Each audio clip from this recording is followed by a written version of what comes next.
really made.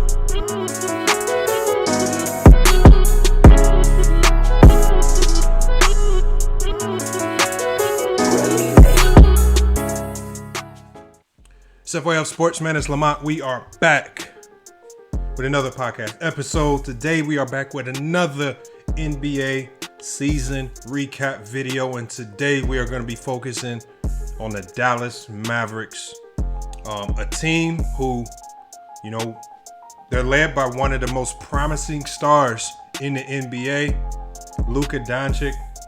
But you know what? Even though they have one of the most promising stars in the league, this roster year in and year out just leaves many to question. Who can you put around Luka Doncic so that this team can have ultimate success? I mean, he's led the league in usage. I mean, he looks phenomenal with the ball. But sometimes when you watch this Dallas Maverick team, it just looks like one man dribbling the ball for the duration of the shot clock. And then he either scores or assists on the play while four other guys are just standing around. We've heard rumors that players like Kristaps Porzingis and Josh Richardson are a bit disgruntled with some of their roles. So we're going to be talking about what can the Dallas Mavericks do going into the offseason this year to put players around Luka Doncic that can supplement his skill set, and also what can they do in the draft to improve this roster as well. So let's go ahead and get to the Dallas Mavericks season recap. The Dallas Mavericks have already made two massive moves this offseason. General manager Donnie Nelson and the organization parted ways after 24 years. They also lost head coach Rick Carlisle after more than a decade. The Mavs moved quickly to replace them. Former Nike executive Nico Harrison is taking over as GM, and Hall of Fame point guard Jason Kidd has agreed to be the Mavs head coach. Now, the new leadership is shifting their focus to improving the roster around Luka Doncic. The Mavericks have been knocked out in the first round of the playoffs for 2 years straight by the LA Clippers. Luka averaged 35.7 points, 10.3 assists, and 7.9 rebounds over the 7 games this season, but that was not enough. Dallas needs to add pieces that can help the 22-year-old superstar win in the postseason.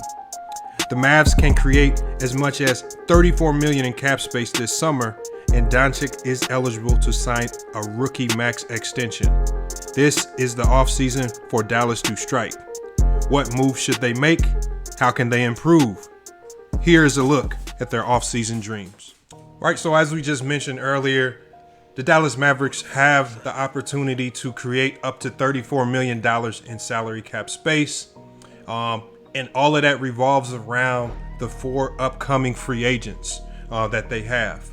The upcoming free agents on this roster: Tim Hardaway Jr., Nico Melli, JJ Redick, and Boban Marjanovic. They do have bird rights on all of those players, so if they do choose to re-sign them all and potentially go over the cap, they can do so. However, that's extremely unlikely, especially with JJ Redick, who was a bit disgruntled with even getting traded to the Dallas Mavericks. It's looking like he may potentially sign with the Brooklyn Nets or even the Los Angeles Lakers. Nico Melli has been in talks with teams, in contract talks at least, to sign and play overseas next season. And Boban Marjanovic, again, depending on contract negotiations, it's really going to be up to Mark Cuban if they want to bring him back on any particular multi-year deal. Tim Hardaway Jr., amongst all the players, he looks like he benefits the most from Luka Doncic's ability to pace and space the floor. So I really expect the Dallas Mavericks to go above and beyond to keep Tim Hardaway Jr. Will it be a deal as lucrative as the one that he previously signed with the New York Knicks. It's hard to say right now, but there are some tools to improve the roster. With regards to cap space, again, with these 4 players, you're talking about $20 million in cap space if all of those free agents walk. They also have the mid-level exception at a $9.5 million, but that's only available if they use up all of their cap space. All right, key moves this team needs to make. They need to decide between Tim Hardaway Jr. and the other free agents. And as I mentioned before, and if you watch last year's playoffs, Tim Hardaway Jr., he looked like one of the few pieces that chimed and meshed the best with Luka Doncic. He had some great games against the Clippers, even though they faltered and lost in 7. Josh Richardson. Can the Dallas Mavericks convince Josh Richardson to opt out of his $10 million player option? It's highly unlikely. Josh Richardson may never see another payday. Paying him anything over $10 million a season after this year. So he may, and it's highly likely that he's going to opt into that $10 million. They may look to move that contract if they're looking to bolster this roster and bring in another star. The most important thing, and we saw this against the Clippers, the Dallas Mavericks need to find another secondary offensive creator. Now, there have been rumors that Mike Conley Jr. has a very, very strong interest in signing with the Dallas Mavericks, as that he's a free agent this year. Can the Dallas Mavericks create the cap space to bring in a veteran point guard playmaker like Mike Conley Jr.? But when you bring in Mike Conley Jr., that also comes with its own worries. He's had health concerns over the last couple of years. We even saw it this year with Utah in the playoffs, where Mike Conley Jr. missed a number of games due to that hamstring injury. So, there we have it right there. We got the Dallas Mavericks. Dallas Mavericks have a number of options that they can explore going into the offseason. Again, it's not the worst situation in the world. They could potentially have a lot of flexibility with regards to cap space and really play the free agency game and make major moves in free agency, or they can bring Tim Hardaway Jr. back and play it safe and just maybe make some safe moves or some safe signings in free agency. The key here is with Kristaps Porzingis. We saw a bit of a disgruntled Kristaps Porzingis. I don't think he liked his role under Rick Carlisle. I think with Jason Kidd, I think he's going to find a way to utilize Kristaps Porzingis, especially with his offensive skill sets a bit more. Hopefully we can see that. Otherwise, there could be a potential for a blockbuster trade moving Kristaps Porzingis out of Dallas. We've been hearing rumors, Kristaps Porzingis to the Blazers for CJ McCollum, but does that move answer the questions? Does it give them that secondary playmaker creator that they need when Luka Doncic is not on the court? All right, and which will allow Luka Doncic to play off ball. I want you guys, let me know in the comments what you think about the Dallas Mavericks options going in the next year.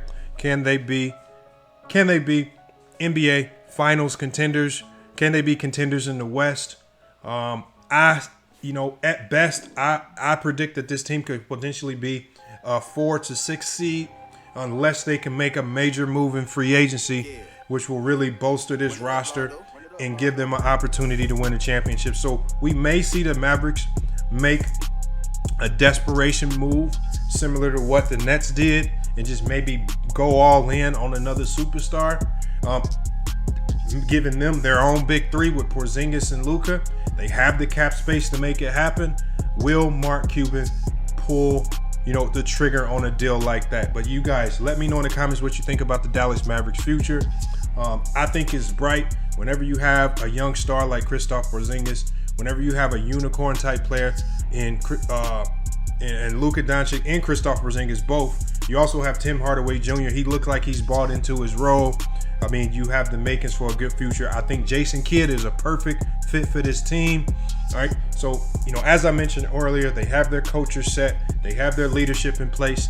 Now, can that have a trickle-down effect onto the roster? And will we see this team thrive in next season in the NBA? Hey, it's FYF Sports, man. It's another great podcast episode. We'll be back with more NBA season recap videos. We're going to be doing all 30 teams. So make sure you subscribe, like, comment on all the videos so you don't miss a moment on this channel. Like I said, we're going to be, I really want to engage with you guys about these teams, because if the Dallas Mavericks, if this is your team, I want to hear from you about what you think the Dallas Mavericks should be doing next. It's FYF Sports, man. It's been another great podcast episode. We'll be back with more sports and news later, but until then, it's FYF Sports. Yeah. Go dummy, go beast on them. I go beast. Go deep, I OD on them. I OD. Apply pressure, put heat on them. Put that 500 degrees on them. 500 degrees. Go dummy, go beast on them. I go beast. Go deep, I OD on them. I OD.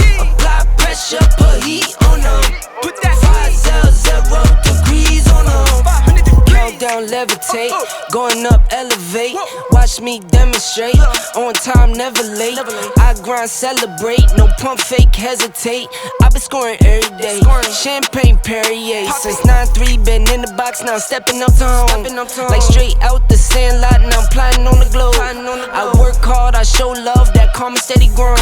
Got this far, I go hard, let God take control.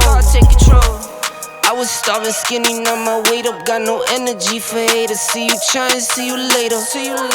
I'm shooting for the stars, need no laser beam, blowing like the greatest, but it's one who's always greater. Go dummy, go beast on them. I go beast. Go deep, I OD on them. I OD. Apply pressure, put heat on them.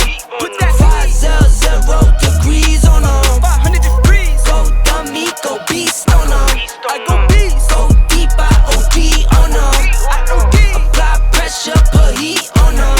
Put that 500 degrees on them. 500 degrees. Smile good, skin clear. This here my year.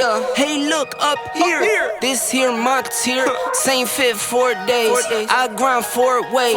I play no games. All me, no blame. On the wave, my own wave. Can't stop my shine. In the lane, my own lane. Can't stop my grind. 40 yard in the V12 and like 1.5. At 19, I cleared 19 in a month, no lie. Oh God. I was starving skinny, now my weight up, got no energy for haters. See you trying, see you later. I'm shooting for the stars, need no laser beam, blowing like the greatest, but it's one who's always greater. Go dummy, go beast on them. I go beast. Go deep, I OD on them. I OD. Apply pressure, put heat